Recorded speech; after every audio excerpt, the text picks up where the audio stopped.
श्रोतेहो, radio जयंतच्या पुस्तक अभिवाचनाच्या कार्यक्रमात आज सुप्रसिद्ध अस्थिरोग तज्ज्ञ डॉक्टर भरत केळकर लिखित डॉक्टर्स ऑन वॉर फ्रंट या पुस्तक अभिवाचनाचा शेवटचा भाग प्रसारित करत आहोत. अभिवाचक जयंत ठोंबरे.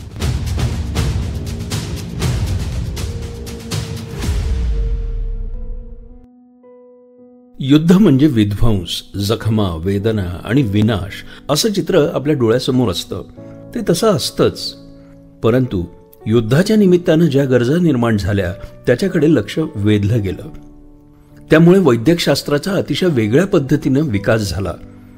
त्याची कथा अगदी मनाला गुंतवून ठेवणारी आहे. युद्ध म्हटलं म्हणजे जखमा आल्या, त्याची गुंतागुंत आली, त्याच्यावरचे उपचार आले, त्याला रक्ताची गरज लागली, नवीन अँटीबायोटिक्सची गरज लागली. युद्ध संपल्यानंतर जखमी व्यक्तीचं शरीर पुन्हा काही काम करण्यायोग्य करणं आलं. मग यासाठी विचार सुरू झाले. हा खरोखरच अचंबित करणारा प्रवास आहे. युद्ध आणि वैद्यकीय सेवेची गरज. ऋग्वेद, रामायण, महाभारत या सगळ्यांमध्ये युद्धाचे उल्लेख आहेतच. किंबहुना रामायण आणि महाभारत या महाकाव्यांचा नायकच मुळी युद्ध आहे. खेला राजाची विष्पला नावाची शूर राणी युद्धामध्ये जखमी झाली. तिचा पाय कापला गेला. तेव्हा तिला धातूने बनवलेला कृत्रिम पाय लावण्यात आला आणि ती पुन्हा चालू लागली. अशी कथा ऋग्वेदात आहे. रामायणात तर मूर्छित झालेल्या लक्ष्मण आणि वानरांसाठी सुषेण नावाच्या वैद्यानं सांगितलेली संजीवनी बुटी आणताना हनुमानानं अख्खा द्रोणागिरी पर्वतच उचलून त्याच्यावरील सर्व वनौषधी वनस्पतींसकट उचलून आणल्याचं वाल्मिकींनी लिहिलंय. महाभारतात भीष्म जखमी होऊन शरपंजरी म्हणजेच बाणांनी जखमी होऊन पडल्यानंतर शरीरात घुसलेले बाण काढण्यासाठी शल्यकर्म करणाऱ्या निष्णात वैद्यांना बोलावण्यात आलं असं व्यासांनी म्हटलंय. हे सारं लिहिलं गेलंय. त्या अर्थी त्या काळी सुद्धा युद्धातील जखमींवर निष्णात वैद्यकीय उपचार होत असावेत. हिप्पोक्रेटिसने सुद्धा नमूद केलंय की शल्य विशारदाला युद्धामध्ये जखमी झालेल्यांना उपचार करताना बराच मोठा अनुभव मिळतो. ऑगस्टस सीझर यांनी आपल्या फौजांबरोबर वैद्यकीय तुकडी तैनात केली होती. रोमन साम्राज्य पसरत असताना त्यांच्या फौजेबरोबर असणाऱ्या सर्जनने रक्तस्राव थांबवण्यासाठी रक्तवाहिन्या दोऱ्यानं बांधणं चालू केलं. उकळतं रक्त जखमांवर टाकण्याचा अघोरी उपाय सुद्धा त्यांनी अवलंबून बघितला. फ्रान्समधील डॉक्टर जीन पेटिट यांनी स्क्रू असलेला टुर्निके प्रचलित केला. त्यामुळे विलक्षण जखमी झालेला हात किंवा पाय हा कापून काढताना होणारा रक्तस्राव कमी होऊ लागला. डॉक्टर डोमिनिक लारे यांचं विलक्षण कार्य. युद्धामध्ये जखमी झालेल्यांवर लवकरात लवकर उपचार होणं हे जीव वाचवण्याच्या दृष्टीनं गरजेचं असतं. त्यासाठी गंभीर रुग्ण कोणते ते ओळखून त्यांच्यावर प्राधान्यानं उपचार करणं आवश्यक असतं. हे प्राधान्य ठरवण्यासाठी योजनाबद्ध रचना नेपोलियन आर्मीमधील डॉक्टर डोमिनिक लारे याने 18व्या शतकात चालू केली. जखमी लोकांचा घोळका आला की त्यांच्यावर उपचार करणं हे गरजेचं आहे. त्यांना प्रथम ओळखून प्राधान्य द्यावं आणि जे पेशंट अथवा जखमा उपचारासाठी काही काळ थांबता येणं शक्य आहे अशांवर काही काळानंतर उपचार करावेत अशी रचना त्यानं चालू केली. त्या काळात लष्करातील अधिकाऱ्यांना साधं खर्चटलं असलं तरीही उपचार करण्यासाठी प्राधान्य दिले जात असे आणि खूप गंभीर जखमी असलेल्या साध्या सैनिकाला नंतर उपचार मिळायचे. हा संकेत डॉक्टर लारे यांनी बदलला आणि जखमांच्या गंभीरतेनुसार प्राधान्य द्यायला सुरुवात केली. हे जीव वाचवण्याच्या दृष्टीने जेवढं महत्वाचं होतं तेवढंच माणुसकीच्या दृष्टीनेही होतं. या पद्धतीला आता ट्रायज म्हणून संबोधलं जातं. सर्वत्र त्याचा अवलंब केला जातो. याच डॉक्टरना गंभीर रुग्णांना युद्धभूमीवरून लवकरात लवकर उपचार देता येईल अशा ठिकाणी म्हणजे फील्ड हॉस्पिटलमध्ये घेऊन जाण्यासाठी सर्वप्रथम ॲम्ब्युलन्सची रचना केली. ॲम्ब्युलन्स आणि फील्ड हॉस्पिटल. पूर्वी जखमींना स्ट्रेचरवर ठेवून स्वयंसेवक चालत चालत सोयीच्या ठिकाणी नेत असत. लारे यांनी प्रथमोपचारांची साधनं आणि वैद्यकीय उपचार तत्व असलेली घोड्याची बग्गी युद्धभूमीवर आणली. ॲम्ब्युलन्स सेवेची सुरुवात ही अशी झाली. त्यानंतर वेगवेगळ्या महायुद्धांमध्ये मोटार गाडीमध्ये ॲम्ब्युलन्स असावी ही कल्पना प्रत्यक्षात आणली गेली. कोरिया आणि व्हिएतनामच्या युद्धामध्ये हेलिकॉप्टरचा वापर ॲम्ब्युलन्स म्हणून केला गेला. त्यामुळे युद्धभूमी ते फील्ड हॉस्पिटलपर्यंत जखमींना लवकरात लवकर आणून त्यांच्यावर उपचार करणं शक्य झालं. त्यांचे जीव वाचवण्याचं प्रमाण बरंच वाढलं. अशा ॲम्ब्युलन्समध्ये प्रशिक्षित वैद्यकीय तज्ज्ञ, नर्सेस ह्या असल्यामुळे अशा प्रवासात देखील इमर्जन्सी उपचार होऊ लागला आहे. ॲम्ब्युलन्समधून जखमींना फील्ड हॉस्पिटलमध्ये उपचारासाठी आणलं जात. काळानुसार या फील्ड हॉस्पिटलमध्ये सुद्धा खूप चांगले बदल घडत गेले. Mobile auxiliary surgical hospital MASH याचा दुसऱ्या महायुद्धामध्ये वापर केला गेला. खरं म्हणजे ही कल्पना बोस्टन येथील सर्जन एडवर्ड चर्चिल यांची आहे. 1943 मध्ये त्यांनी आपल्या संपर्कातील उत्तम सर्जन हे इटलीमधील युद्ध क्षेत्रासाठी फील्ड हॉस्पिटलमध्ये रुजू केले. त्याचे परिणाम खूप चांगले दिसू लागले. मग इतरांनी सुद्धा ही रचना अंगीकारली. मोटार गाडीमधील ॲम्ब्युलन्स जशी लोकप्रिय झाली तशीच गरजेमुळे मोबाईल एक्स-रे युनिट्सही गाड्यांमध्ये तैनात होऊ लागली.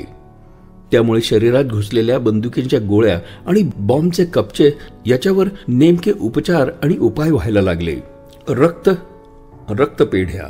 जखमी लोकांना रक्ताची विलक्षण गरज भासते. पहिल्या महायुद्धामध्ये रक्ताचा खूप तुटवडा होता. रक्तदान करणाऱ्या सगळ्यांनाच युद्धभूमीजवळ आणणं केवळ अशक्य होतं. मग रक्तदान केलेले रक्त कसं सुरक्षित ठेवता येईल, याचा साठा कसा करता येईल आणि कशा पद्धतीने पेशंटला रक्त देता येईल याचा विचार सुरू झाला. रक्तसाठा करण्याच्या अनेक पद्धती विकसित होत गेल्या. व्हिएतनाम युद्धामध्ये तर गोठवलेलं रक्त प्रचलित होत गेलं. ब्लड बँकेची गरज भासू लागली. मग रेडक्रॉस संस्थेनं पुढाकार घेऊन रक्तपेढीच्या विकासाची आणि त्याचं जगभर जाळं करण्याची जबाबदारी स्वतःहून घेतली. त्यामुळे अनेक जणांचे प्राण वाचू लागले. निर्जंतुकीकरण आणि जंतू संसर्ग. युद्धामध्ये झालेल्या जखमा खूप भीषण असतात.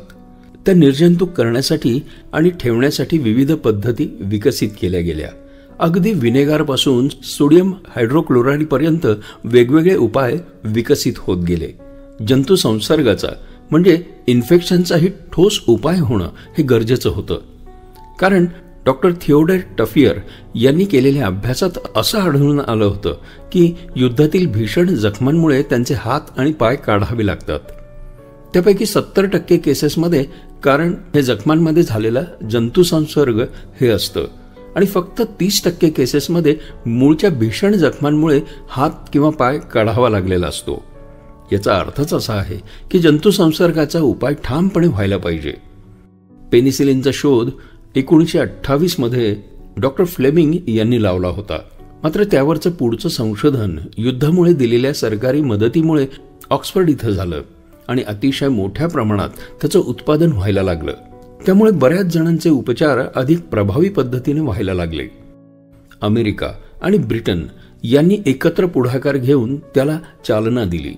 आपण एवढ्यातच कोरोना विरुद्धच्या युद्धामुळे वेगवेगळ्या लशी आणि औषधं यांचा विकास सरकारी मदतीनं विलक्षण वेगानं झालेला बघितलाय. कॅन्सरवरील केमोथेरपीचा उदय.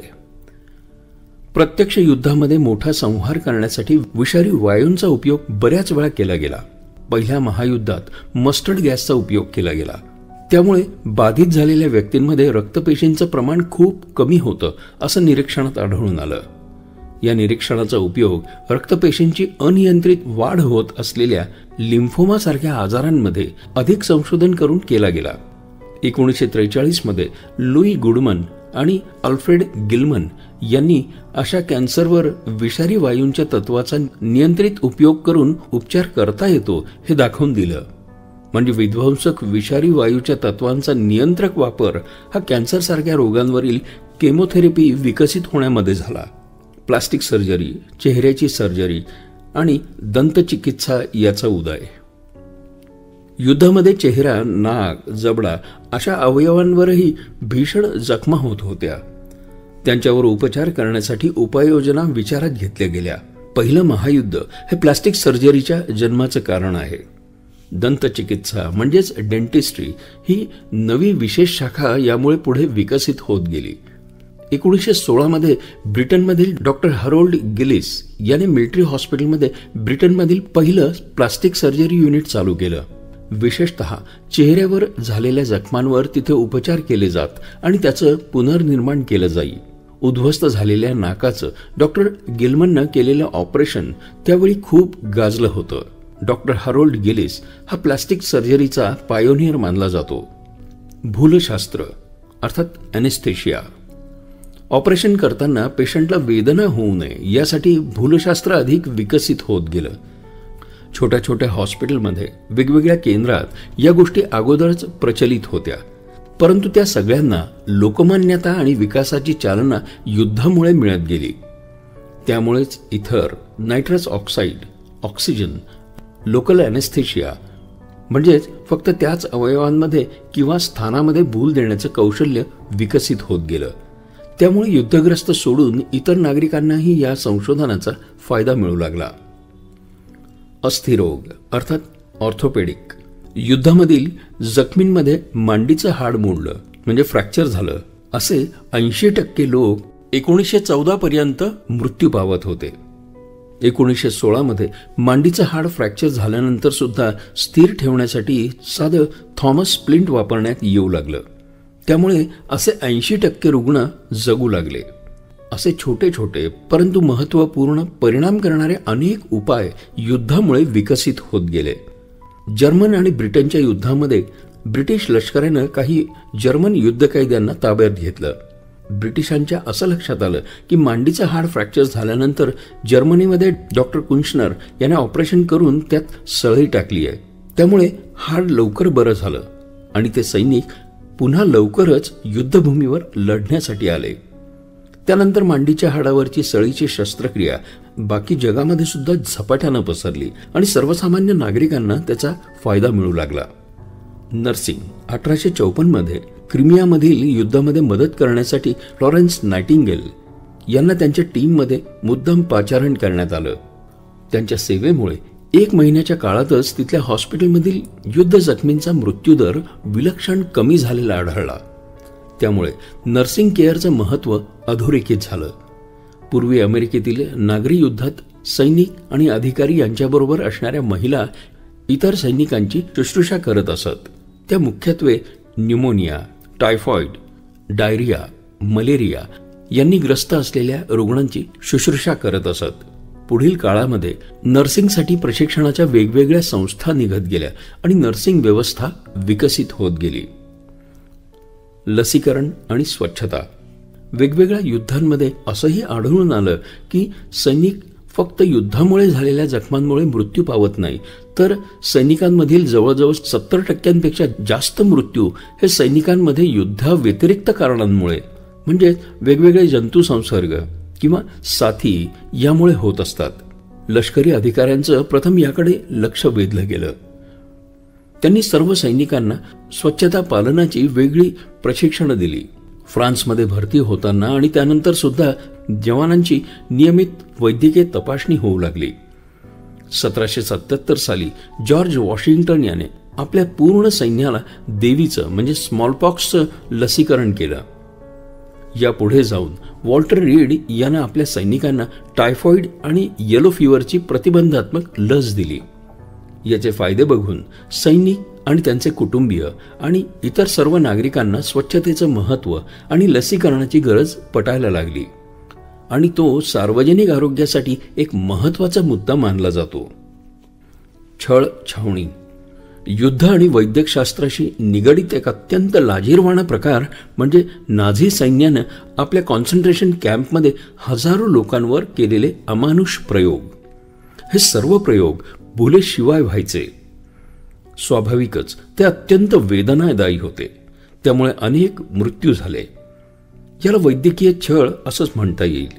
अनेक जीवघेणी रसायनं, इलेक्ट्रिक शॉक, इंजेक्शनमधून देण्यात येणारे जंतू असे वेगवेगळे प्रकार वाचून अंगावर काटा येतो.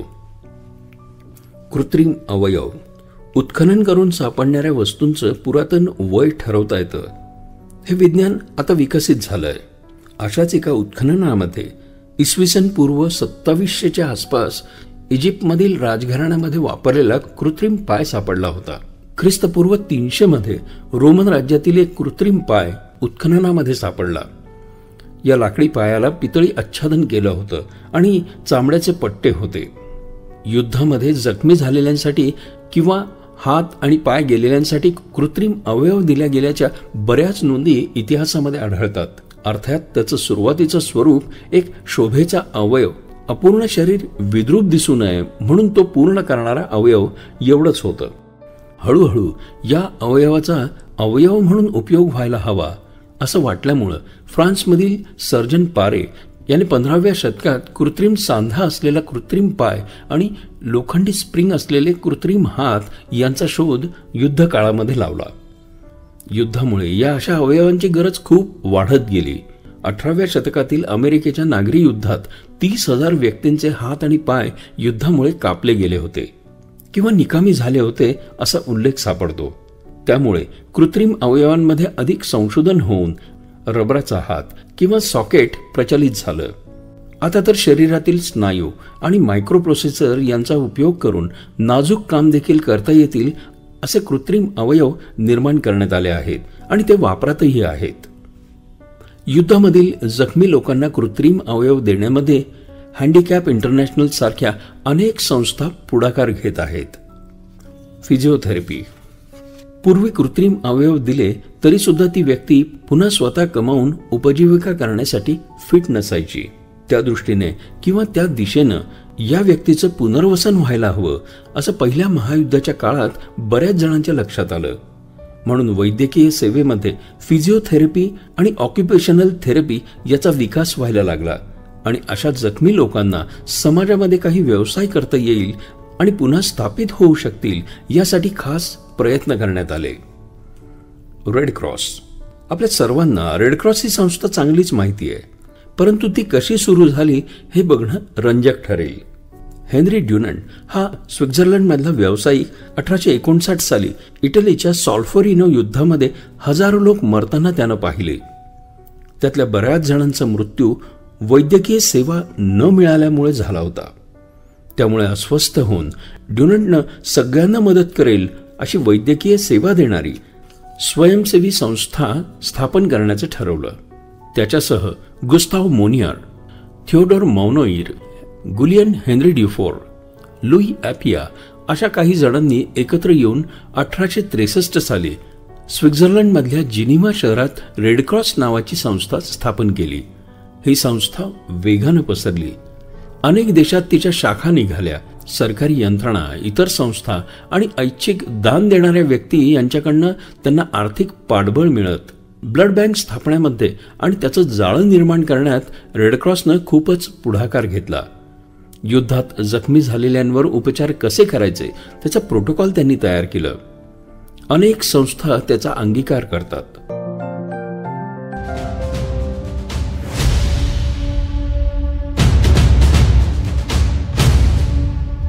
तर ही आहे उद्ध्वस्त करणारी युद्ध आणि उपचार करणारं वैद्यकशास्त्र यांच्या अनोख्या नात्याची कहाणी.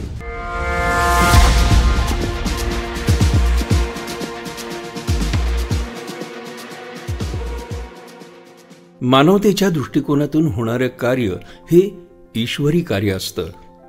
हे कोणाकडून तरी होणार असतंच. सुदैवानं काही कार्य आमच्या हातून घडली आणि आम्हाला अनुभवानं खूप समृद्ध करून गेली. याचंच खूप समाधान वाटतं. उत्तम वैश्विक नीतिमूल्यांची बैठक असलेल्या संस्थांमध्ये काम करताना तितिक्षा शिकायला मिळाली. इतरांकरता आपल्या ज्ञानाचा, कृतीचा, धनाचा, आयुष्याचा उपयोग करत राहणं म्हणजेच यज्ञ होय, अशी श्री भीष्मराज बामसरांची शिकवण ध्यास म्हणजे काय हे दाखवून गेली. अशाच ध्यासानं काम करणारे बरेच स्नेही आयुष्यभरासाठी ऋणी करून गेले.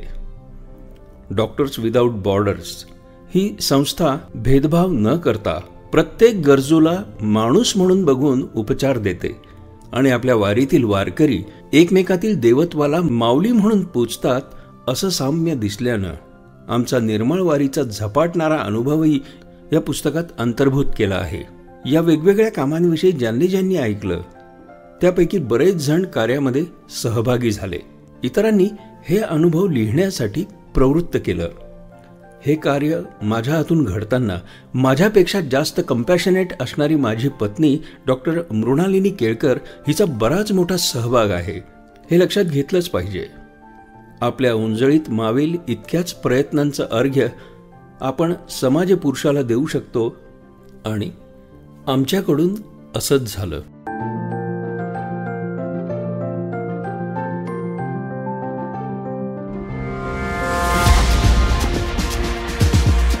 श्रोते हो, युद्धभूमीवरच्या वैद्यकीय सेवेची अनुभवलेली गाथा म्हणजेच सुप्रसिद्ध अस्थिरोग तज्ज्ञ डॉक्टर भरत केळकर लिखित डॉक्टर्स ऑन वॉर फ्रंट हे पुस्तक. वैद्यकीय पेशात सीमा, प्रांत, भाषा, जात याचं बंधन नसतं हेच खरं.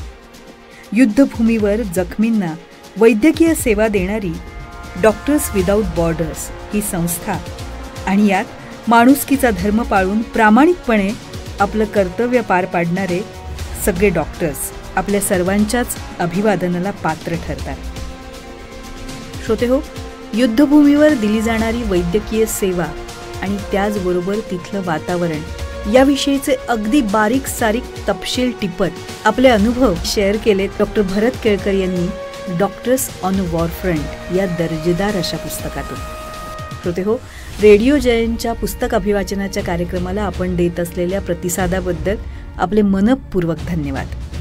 डॉक्टर्स ऑन वॉर फ्रंट या दर्जेदार पुस्तक अभिवाचनानंतर पुस्तक अभिवाचनाच्या कार्यक्रमात आणखी नवनवीन आणि दर्जेदार पुस्तकांचं अभिवाचन आपल्यासमोर सादर करणार आहोत लवकरच.